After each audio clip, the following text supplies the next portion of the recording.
So I don't know what went on with Chiarimundi. I heard there was some drama. It's the dumbest thing ever. It's about a birthday. Oh, shit. Here we go again. It's okay. Sorry, guys. Yes, yes. How did Jason Mendoza go from Jason Mendoza to the hot Star Wars baddie? I can fix him. I felt like Amandla, when she understood the breadth of what she would be doing, dug so deep into both of the girls.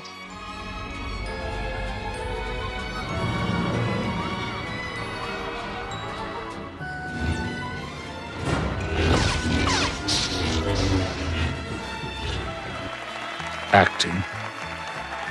Indara closes her eyes with intense focus. Meanwhile, the witches maintain their spell. Her face tensed, Indara purses her lips and turns her head to one side. In the common room, the witches all collapse into a lifeless heap. You have received horrific racist backlash, including threats, and what you call intolerable racism. That is your quote. Can you talk about that a little bit, and what has that been like? I dropped a diss track. That's what I heard. When do you decide to utilize discipline to not engage in a reactive way to hatred? And when do you decide to engage in honor by honoring your values and your belief system?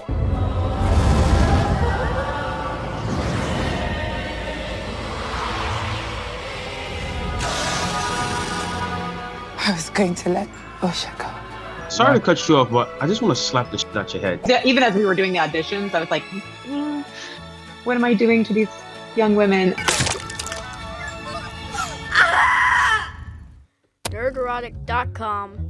Greetings, you over 1 million hellions and the 40% who haven't subscribed yet. After yet another week of the corporate access media being exposed for the lying shills they are, because it turns out when they reported a couple of weeks ago that The Acolyte was the second most successful Star Wars show ever, it turns out it's the second lowest performing Star Wars show ever behind Andor, and considering that show's numbers went up, it's about to be the worst. It seems a week can't go by without a series of Disney Star Wars disasters, and this one's no different, including another week of PR catastrophes when Amanda Stenberg went on The View to admit that she made a diss track directed towards Star Wars fans.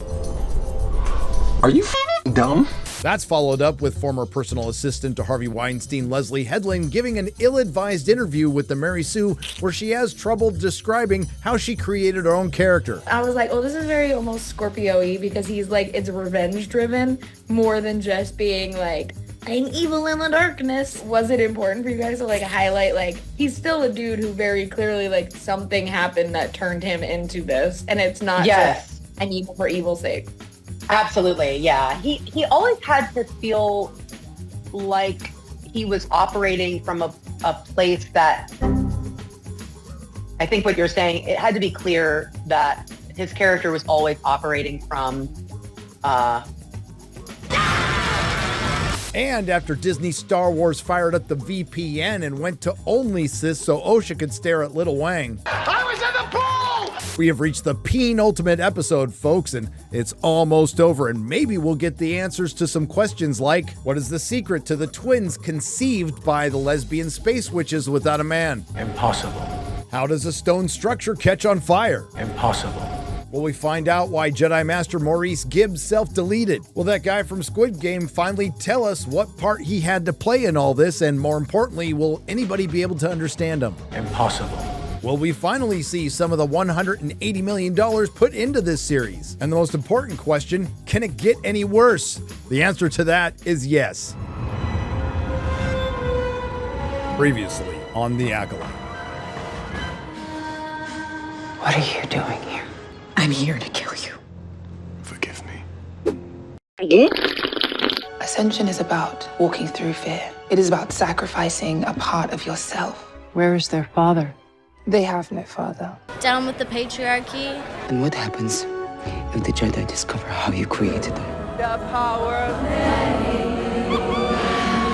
As predicted, we get another entire episode that's a flashback, making it a prequel within a prequel to the prequels. The Jedi, collectively acting as a surrogate for the audience, are in search of a plot with metal detectors. And I can hear you now, they didn't even bother changing the metal detectors that much, and you'd be right, but cut them a break. Disney only had $180 million for this show. It turns out the room temperature IQ Jedi have been on Brendok for 7 weeks, investigating why there's plant life on a planet where 100 years previous there was none due to a hyperspace accident. What kind of hyperspace accident? Don't know. How did the room temperature IQ Jedi not notice the giant base on the top of a mountain? Don't know. If only they had some form of scanner that can pick up life forms, cities, or technology. No, I'm not going to change my mind about this. I'm not picking up any cities or technology. Massive life form readings, though. There's something alive down there. But according to that guy from Squid Game, the real reason the room temperature IQ Jedi are there is virgins? We are looking for a virgins. You know I don't speak Spanish. In English, please. Oh, a virgins. Like in The Force. You remember that really unique story about Anakin Skywalker? Not so much anymore. I hate them. We learned this because the room temperature IQ Jedi are just trying to console a Padawan who wants to go home. And I want to go home to Coruscant. I know, but we're on a mission.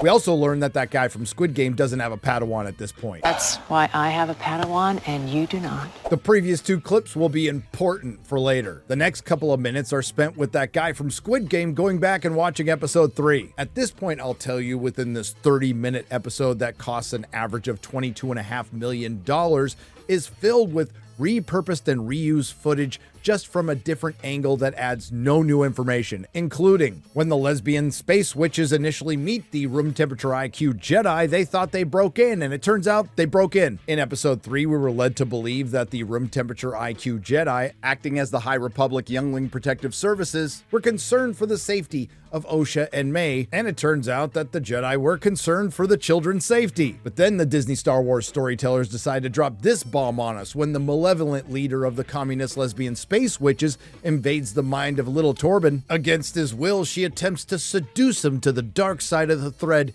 and ask him his deepest desires, which are he wants to go home. That's it. Something we already knew from earlier in the episode, and that scene was bookended by a repurposed scene from episode 3. Within a series, and forgive me if I haven't mentioned this before, that cost $180 million.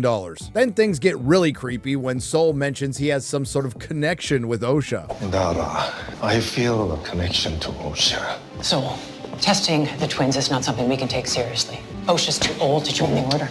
I feel she's meant to be my Padawan. Which gives me the same vibe as this from Obi-Wan Kenobi. You're 10 years old. But you won't always be.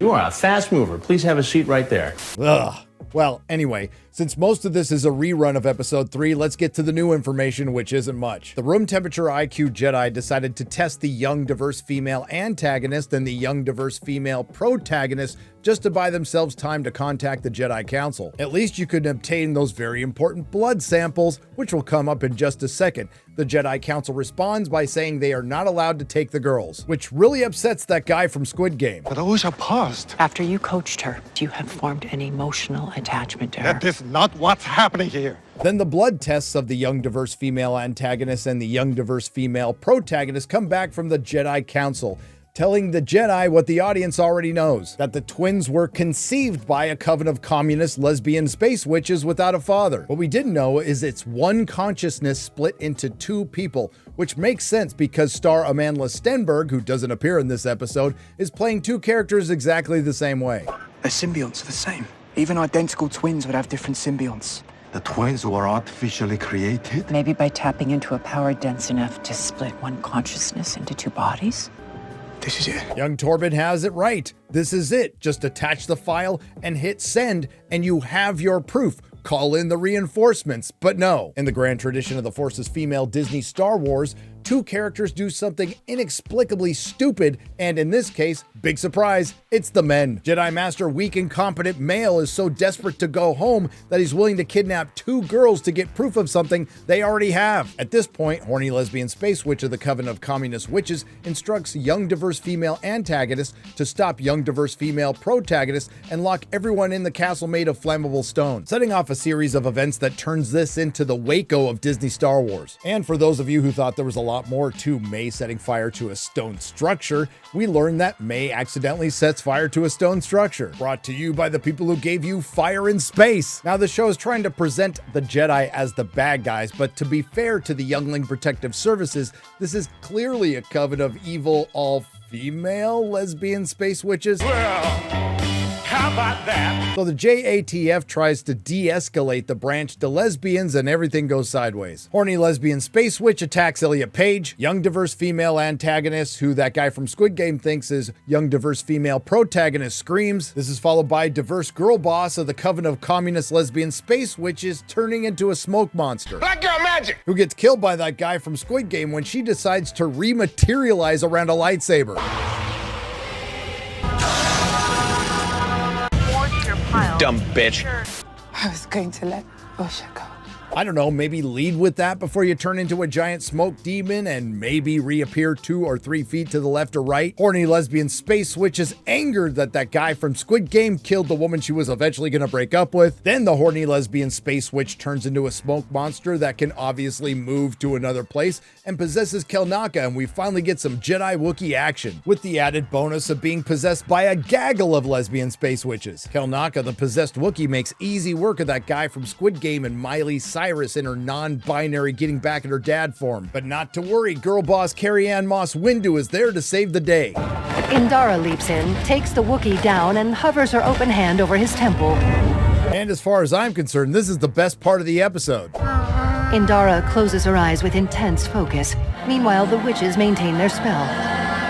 Her face tensed, Indara purses her lips and turns her head to one side. In the common room, the witches all collapse into a lifeless heap. Our hero, I'm guessing the remaining women in the coven of communist space witches, died in the fire that rapidly spread through the highly flammable stone structure that blew up the generator. That guy from Squid Game does give a half-hearted effort to save both the young diverse female antagonist and the young diverse female protagonist, but ultimately ends up with his prize Osha. Qui-Gon Bint then reprimands the male Jedi and then decides to cover the whole thing up. In the Acolyte, the Jedi are bad, but in truth, they're mostly functionally retarded.